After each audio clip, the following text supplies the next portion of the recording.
안녕하세요. 포에리론 원장 소성민입니다. 오늘 이 시간에는 요실금 수술 후에 올 수 있는 부작용 7가지에 대해서 잠시 이야기해 볼까 합니다. 흔한 증상은 아니지만은 그런 증상이 보인다면은 반드시 수술하신 병원을 찾아서 그 증상을 해결해야 됩니다. 지금부터 그 7가지에 대해서 말씀드리겠습니다. 가보실까요?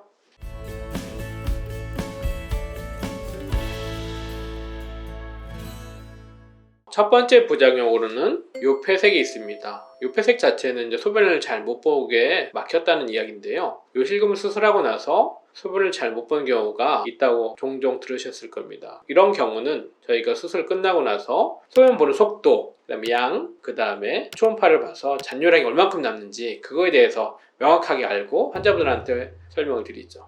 두 번째로 요실금 수술 후에 재발이 있을 수 있습니다. 보통 재발이라고 하면 수술하고 나서 소변이 새는 건데요. 수술 후에 과도한 활동을 초기에 한 4에서 6주간은 자제하게 합니다. 대부분 다 그 기간 안에 잘 아물게 되면은 복압성 요실금에 대한 재발률은 거의 흔하지 않고 그 다음에 나중에 정기적으로 체크를 했을 때 문제가 있는가 확인을 해봅니다. 수술을 하고 나서 시간이 흐른 뒤에 환자분들이 소변이 샌다고 오는 경우가 있어요. 근데 그런 경우에서는 자세히 또 다시 한번 와서 체크를 해보면은 그거는 복압성 요실금이 아니라 결박성 요실금, 과민성 방광 증상, 빈뇨, 야간뇨 이런 것들이 있는 거거든요. 그래서 이런 것들을 저희들은 왔을 때 정확히 다시 한번 체크해보고 환자분들의 두려움을 없애는 방향으로 가죠.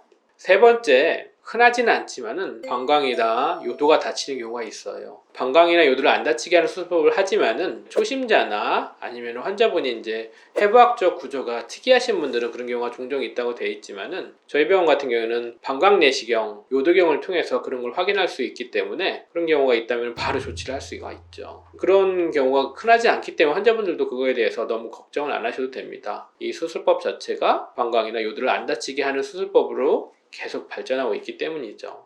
네 번째, 출혈 및 혈종이 있습니다. 이 출혈 및 혈종 자체는 그쪽 부위에 큰 혈관이나 그런 게 지나지는 않아서 걱정은 안 하는데요. 하지만은 수술을 하고 나서 4에서 6주간은 피가 좀 묻어 나올 수 있고 분비물도 같이 나오기 때문에 패드를 대고 생활하는 경우가 많이 있습니다. 그 자체가 크게 걱정할 정도는 아니시고요. 다만 환자분들 중에서 이제 고혈압 약을 드시면서 아스피린이나 오메가3 이런 것들 계열 약들을 드시게 된다면은 수술 전 일주일 전은 끊으시는 게 좋죠. 그래야지만 출혈도 적고 회복하는 동안에 멍 같은 것도 드는 것도 적게 들 수 있기 때문이에요.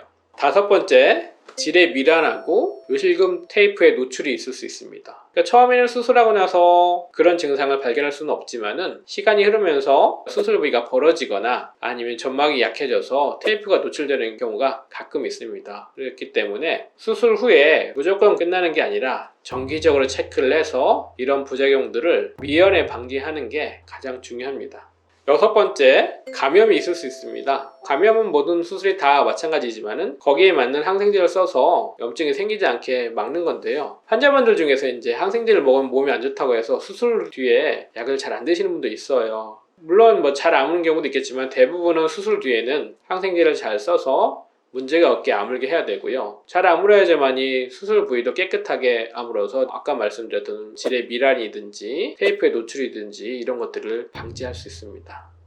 일곱 번째, 배뇨 증상의 악화가 있을 수 있습니다. 수술 전에 과민성 방광 증상을 앓고 있었거나 아니면 그런 증상이 없었는데 수술하고 나서 빈뇨, 야간뇨, 절박성 요실금 등이 생기는 경우가 있거든요. 이런 경우에는 거기에 걸맞는 치료를 받아야 되는데 그런 경우에 있어서는 반드시 전문의를 찾는 게 가장 중요하겠습니다.